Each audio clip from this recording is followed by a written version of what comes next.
মারা গেছে সে যদি সত্যি সত্যি মারা না যায়, যদি ভুলেও কখনো জানতে পারে ওর সন্তান আপনার কাছে, তাহলে ও কাউকে ছাড়বে না। তোরা তো ভিক্ষা করতে আসছিস, টাকা না দিলে এখান থেকে যাবি। কোনো কথা নেই, বের হন। আমরা বাট পার না, তুমি মাই এটা ভালো না। সেই কখন থেকে আমাদের লোকে খারাপ ব্যবহার করতেছো। কি বললি? আমার সাথে বেয়াদবি করলি? বের হ এখান থেকে, বের হ। আম্মা, আম্মা তুমি ঠিক আছো? আম্মা, ও মা, তুই আইসোস? সেই কখন থেকে এই মায়াটা আমাদের লোকে খারাপ ব্যবহার করতেছে। এমনকি ফকির মনে করে আমাকে ভিক্ষাও দিচ্ছে। ম্যাম, বেয়াদব মেয়ে, তোমার এত বড় সাহস, তুমি আমার আব্বা আম্মার গায়ে হাত তুলো। ম্যাম আসলে কোথা থেকে ভিক্ষুক এসে? ফকির তোর বাবা মা সমতুল্য, কিভাবে তুই হাত তুলস গায়ে? বাপ মা শিক্ষা দেয় না কিছু তোরে? সরি ম্যাডাম, ওদেরকে দেখে তো মনে হচ্ছে যেন কেমন লাগছিল, সেজন্যই আমি আসলে ম্যাম এমনটা করেছি। তোর আর চাকরি করতে হবে না, বেরো যা আমার অফিস থেকে, তুই বেরিয়ে যা। না না ম্যাম, সরি সরি ম্যাম, আমাকে চাকরি থেকে বের করবেন না, এইবারের মতো আমাকে মাফ করে দেন প্লিজ ম্যাম। আমার অফিসের রুলস হলো চাকরি করার জন্য ভালো ব্যবহার দরকার। আগে ভালো ব্যবহার শিখবি, তারপর চাকরি করতে আসবি। যা। সিকিউরিটি, সিকিউরিটি, ওনারা বাইর করে দেন। না না না ম্যাম, লাস্ট টাইম এমন আর কখনোই হবে না প্লিজ ম্যাম। ম্যাম আমার কথাটা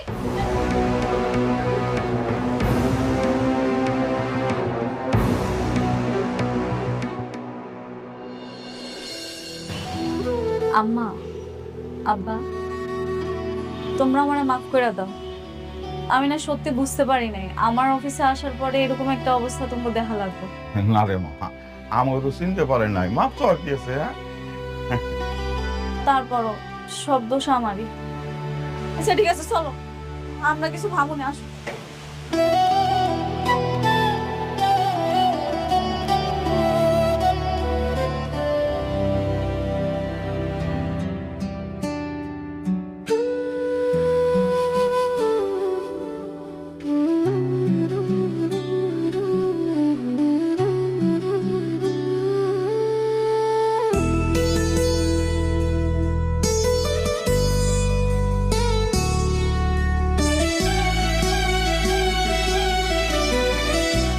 তুমি এখানে আর আমি তোমাকে খুঁজে বেড়াচ্ছি।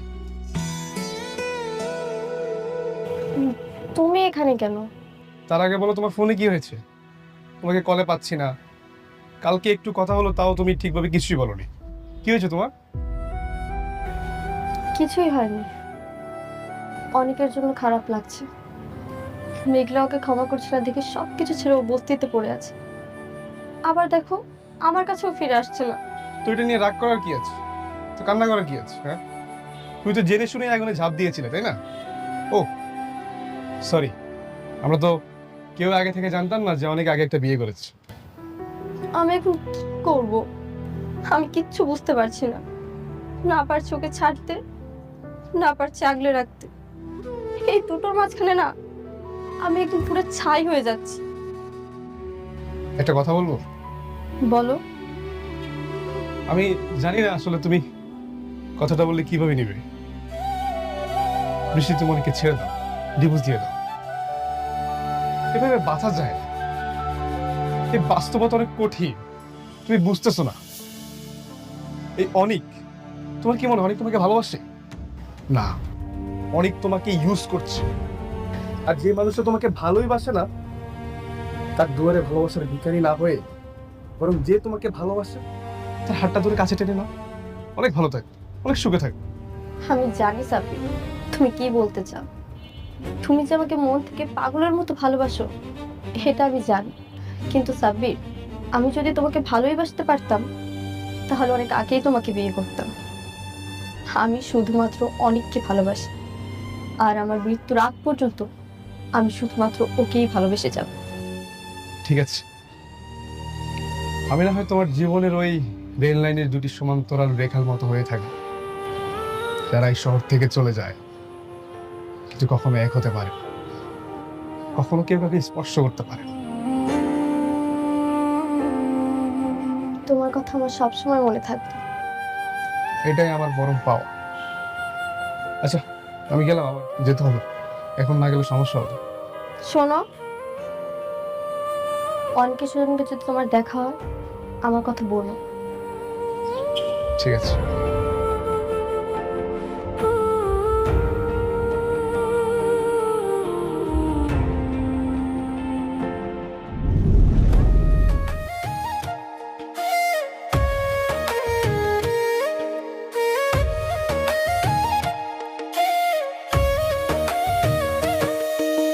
ভাগ্যগুণে পাইলাম তোমায়, ভাগ্যে তো আর রইলা না। দুঃখে আমার বুক ভেসে যায়, সুখের দেখা হইল না। তবু আমি তোমার আশায় কাঁদি দিবারাত রোজ। সুখে থেকো, ভালো থেকো গরিব ঘরের রাজপুত্রে। ও সুখে থেকো, ভালো থেকো গরিব ঘরের রাজপুত্রে।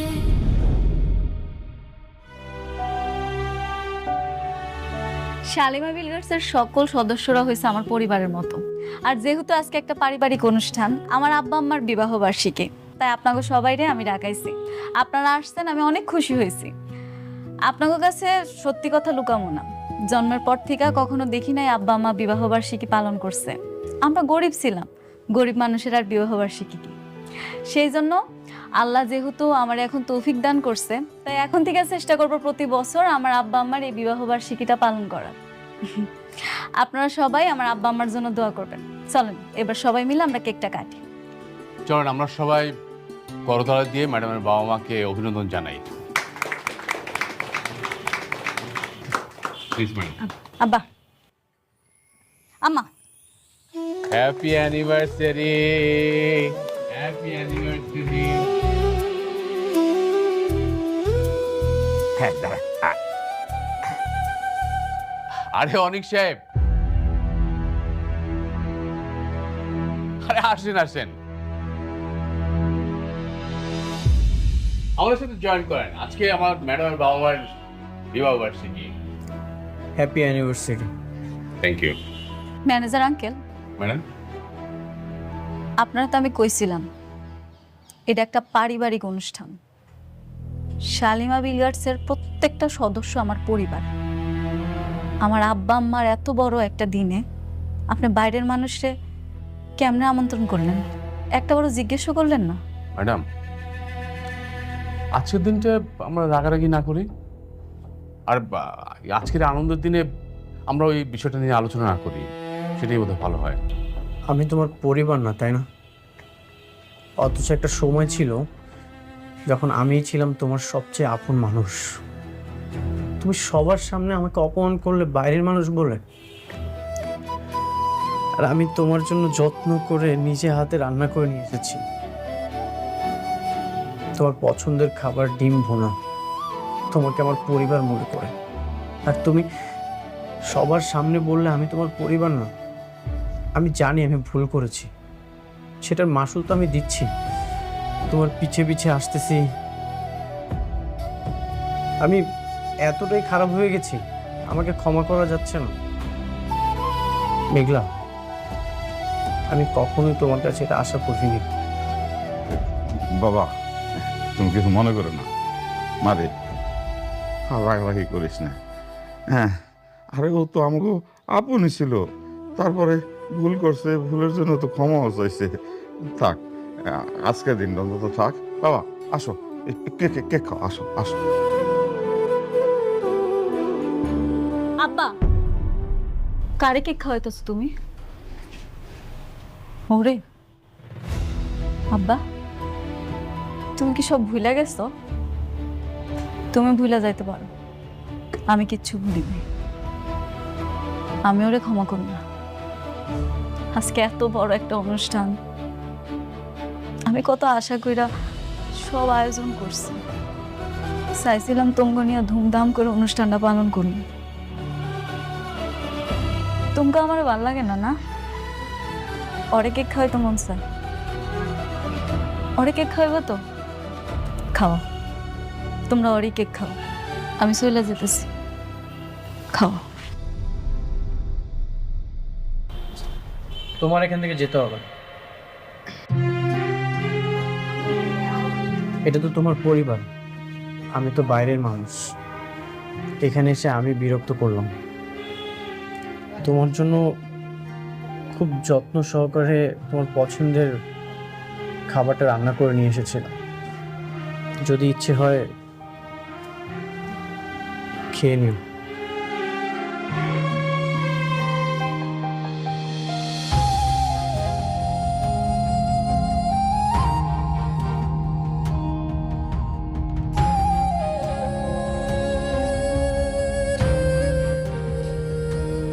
নীলা, আমাদের তো বিয়ের দিন একদম সামনে চলে আসছে, কিন্তু আমরা তো এখনো বিয়ের কোনো প্ল্যানিংই করলাম না। তুমি ঠিক বলছো। আমার বিয়েতে ভেবেছিলাম একটু ধুমধাম করে আয়োজন করব, মনটাই টানছে না। আচ্ছা তুমি কোনো টেনশন করো না, আমি আছি না। বিয়ের সব অ্যারেঞ্জমেন্ট আমি করবো। সব অ্যারেঞ্জমেন্ট আপনি করবেন মানে? সব অ্যারেঞ্জমেন্ট করবেন? যখন দুঃখে পড়ছিলা তখন আমার মেয়ের হাত ধরেই তো নদী পার হয়েছিল, মনে আছে? যখন বিপদ পার হয়ে গেছে মাঝিকার শালা হয়েছে, তাই? আপনারা কারা? এসব কথা কাকে বলছে? তোমার পাশে যে দাঁড়ায় আছে এই টাউটারে বলতেছি, এই রাতুলে বলতেছি। এই রাতুলের কথা ছিল আমার মেয়ের এসে বিয়ে করবে, সেটা সে না করে আমাদেরকে এই বাড়ি থেকে বের করে দিয়েছে। এই আপনি চিল্লাচ্ছেন কেন? আপনাদেরকে না আমি বলছি যে আপনারা আবার কখনো আর চোখের সামনে আসবেন না। কেন আসবো না? তুমি আমাকে এত বড় একটা বেমানি করতে পারলা? আর তোমার কথা মতো আমাকে আত্মীয় অনেক অনেকের সাথে বেমানি করছি, আর সে তুমি তুমি আমাকে রাস্তা ছেড়ে মারলা। শুনেন, আপনাদের কপাল ভালো যে আমি আপনাদেরকে পুলিশে দেয় নাই। যারা নিজের আত্মীয়র সাথে বেইমানি করতে পারে তারা আমার সাথে বেইমানি করবে না, তার কোনো গ্যারান্টি আছে? রাতুল, তুমি নাকি এই মেয়েকে বিয়ে করতে যাচ্ছ? হ্যাঁ। তাহলে সেদিন যে আমাকে নিয়ে বস্তিতে গিয়েছিলে, আমাকে কথা দিয়েছিলে, অনেকের নামে মিথ্যা অপবাদ ছড়ালেন তুমি আমাকে বিয়ে করবে, তাহলে এখন এই মেয়ে? রাতুল, তুমি এই মেয়েকে নিয়ে সেদিন বস্তিতে গিয়েছিলে? কি বলে এসব? আরে বুঝো না, আমি তো অনেককে ফাঁসানোর জন্য ওকে ব্যবহার করেছিলাম। ও তো একটা নষ্ট মেয়ে। এই আপনারা তো আচ্ছা নিমো খারাম। অনেক যখন আপনাদেরকে বাসার থেকে বের করে দিয়েছিল তখন আমি রাতুল রাজ আপনাদেরকে আশ্রয় দিয়েছিলাম, ভুলে গেছেন? আমি অত কথা জানি না, তুমি আমার মেয়েকে বিয়ে করবে কিনা সেটা বলো। প্রশ্নই আসে না। দেখো রাতুল, আমার কথাটা শোনো। সবাই জানে যে আমার মেয়েকে তুমি বিয়ে করতে যাচ্ছ। এখন যদি তুমি আমার মেয়েকে বিয়ে না করে অন্য আরেকটা মেয়েকে বিয়ে করো, সমাজে আমি মুখ কি করে দেখো? তুমি আমার মেয়েটার জীবন এইভাবে নষ্ট করে দিতে পারো না। আমার মেয়েটার জীবন নষ্ট তো করছোই, কদিন পর তো এই মেয়েটার জীবনও তুমি নষ্ট করবা। আমাকে নিয়ে আপনাদের ভাবতে হবে না, আপনারা এক্ষুনি আমার বাসা থেকে বের হয়ে যাবেন, না হলে না হলে ঘাট ধাক্কা দিয়ে বের করে দেবো। না, যাবো না। আমার মেয়ের সাথে তোমার বিয়ে হইব, তারপর আমরা এখান থেকে যাবো। তুমি আমাকে ঘাট ধাক্কা দিয়ে বাড়ি থেকে বের করে দেবে? হ্যাঁ, আমি বুঝতে পারছি আপনারা আসলে ভালো কথার মানুষ না, আপনাদেরকে কাজের প্রমাণ দিতে হবে।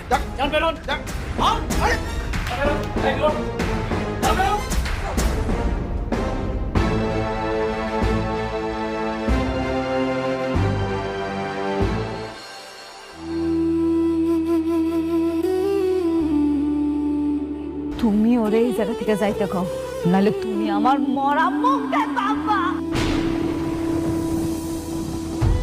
আমি ওর সাথে আর কোনো কথা বলতে চাইতেছি না। তুমি আরে সুন্দর করে বুঝে বিদায় করে দাও। তুমি আমার স্পর্শ করার অধিকার ওই দিনই হারাইছো যেদিন আমার সন্তানের তুমি অস্বীকার করছো।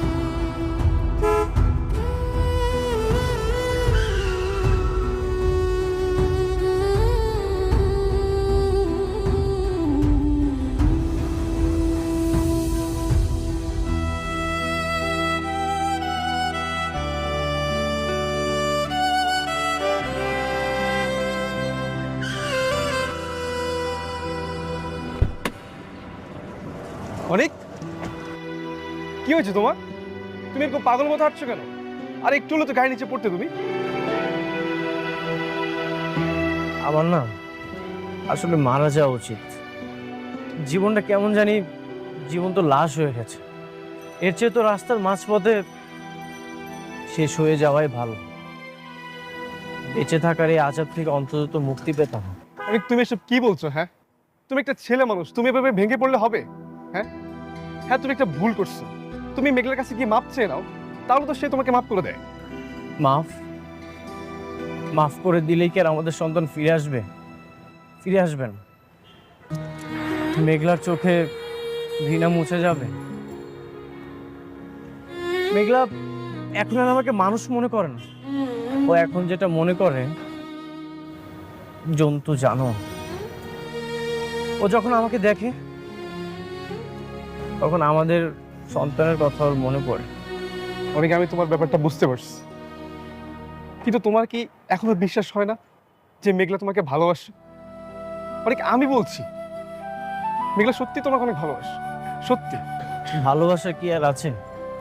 এখন যেটা আছে সেটা অভিমান আর অভিযোগ। আমি যখন মেঘলার সামনে যাই, ও আমাকে আমাদের সন্তানের খুনি মনে করে। এমন একটা জায়গায় কখনো কি প্রেম ফিরে আসে? অনেক, তাই বলে তুমি এভাবে বস্তিতে পড়ে থাকবে? হ্যাঁ, এটা কি কোনো সমাধান হতে পারে? আর তুমি নিজের কি একটা অবস্থা করে ফেলছো? হ্যাঁ বলো। সমাধান তো এখন আর আমার হাতে নেই। আমার জীবনের সকল চাবিকাঠি, সব কিছু রাতুল চুরি করে নিয়ে নিয়েছে। এখন আর কিছুই নেই আমার। এখন শুধু অপরাধের ভারটাই বয়ে বেড়াচ্ছে। জানো সাব্বির, আমি যখন আয়নার দিকে তাকাই তখন না আমি আমাকে চিনতে পারি না। বারবার শুধু মনে হয় অনেক অনেক আগেই মারা গেছে। এখন শুধু জীবনটা লাস্টটা বয়ে বেড়াচ্ছে। দেখো অনেক, এসব পাগলামি ছাড়ো, চলো আমার সাথে চলো, আমি তোমাকে দিয়ে আসি, চলো। না, আমি একা থাকতে চাই। আমার নিজের সাথে নিজের লড়াইটা এখনো শেষ হয়নি। তুমি যাও।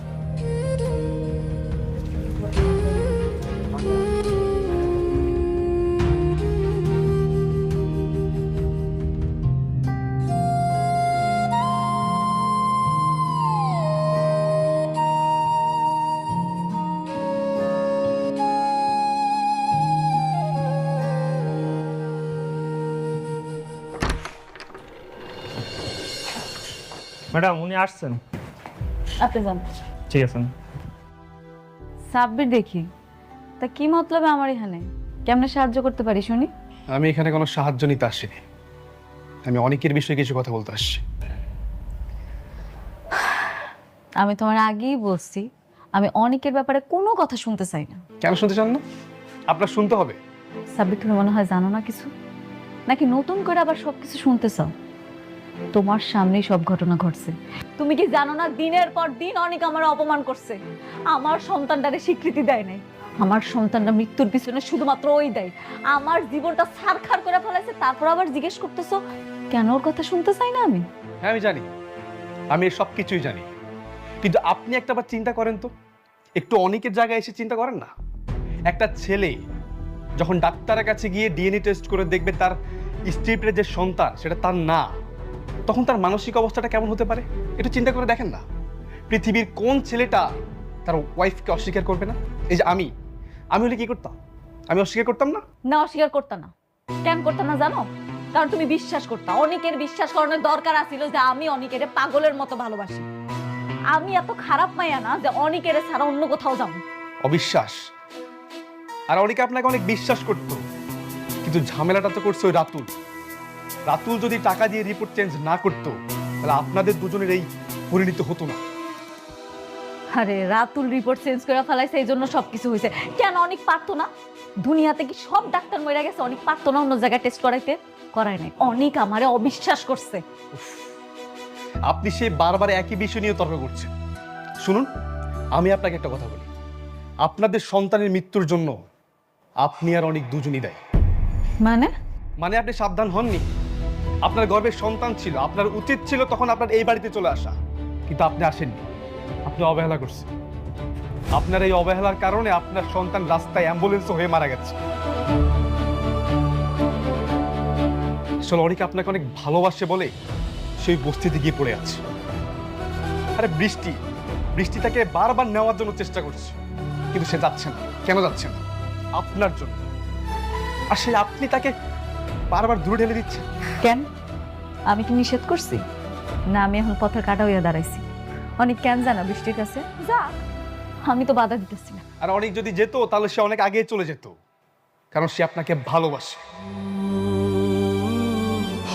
ও, আপনাকে তো বলা হয়নি, আজকে আমি অনেকে যে অবস্থা দেখছি, আমার মনে হয় না বেচারা আর বেশি দিন বাঁচবে। কি? কেন? অনেকের আবার কি হয়েছে? অনেক রাস্তায় পাগলের মতো হাঁটছে, তার চোখ দিয়ে পানি পড়ছে।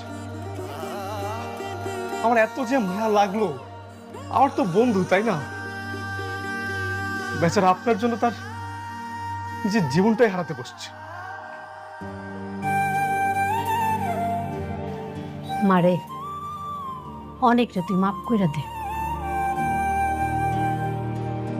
মারে একটু চিন্তা করে দেখ, জানি অনেক ভুল করছে, কিন্তু আমরাও তো ভুল করছি, তাই না? আমার মনে হলো আপনাকে কথাগুলো বলা দরকার, তাই আমি বলতে আসছি। দেখুন, এখন চুপ করে বসে থাকার সময় না।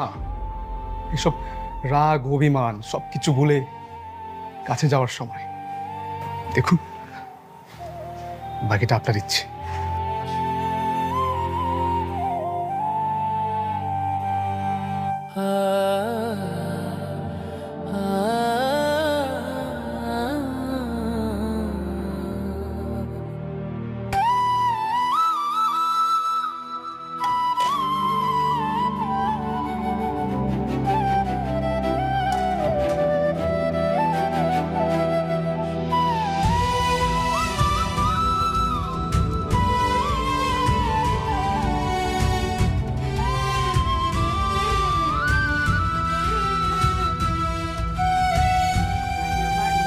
তুমি এখানে কেন আবার আসছো?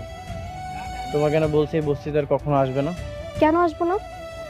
তুমি আমার হাজবেন্ড, তোমার উপর আমার অধিকার আছে। আমি এখানে বারবার আসবো। কেন বুঝতে পারছো না? আমার এই জীবনটা এখন অন্যরকম হয়ে গেছে। এই জীবনে আমি কোনোভাবেই তোমাকে জড়াতে চাই না। চাও না মানে? আমি কই যাব? আমি তোমাকে ছাড়া কোথাও যাব না। একটা কথা বলবো? বলো। তুমি আমাকে ডিভোর্স দিয়ে দাও।